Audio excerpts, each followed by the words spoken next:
In this episode of Let's Talk Nonprofits, we are celebrating National Mentoring Month with a very special organization interviewed by our guest host, Dr. Quinn Gentry. Stay tuned.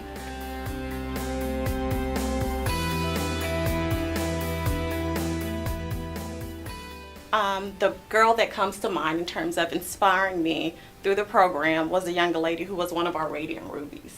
She was during that cohort. We had this red Radiant Ruby to represent those girls, our gems. And so this girl, this young lady, when we would talk about the discussions during the group sessions, she would actually go home and talk to the material with her mom.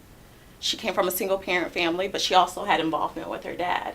And so she would have the conversations with her father when he would pick her up. And so she would come into the next work group or the next week, and she would continue to have these conversations and bring that dialogue back to the group. And so it just showed how important it is that we included that group dynamics, the family unit, when talking about such serious topics such as HIV and AIDS, domestic violence, child exploitations, and things like that. She took it upon herself to have those conversations, so that was very important.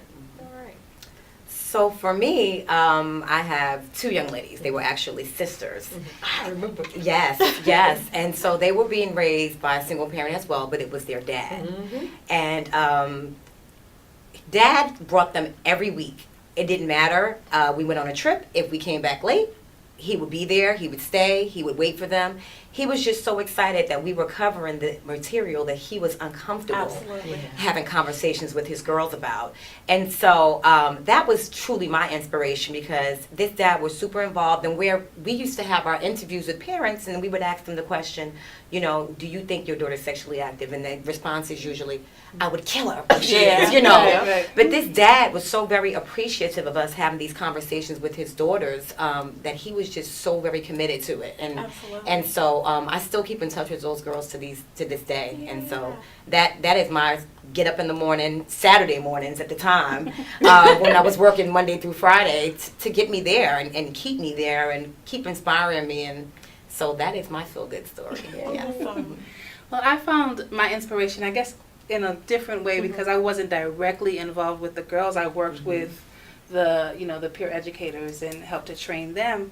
Well, the one thing that I remember the most is from the first day to the last day. You know, the first day when they got there, it was usually like, oh my God, we have to be here. This is the worst. You're going to talk to me about sex.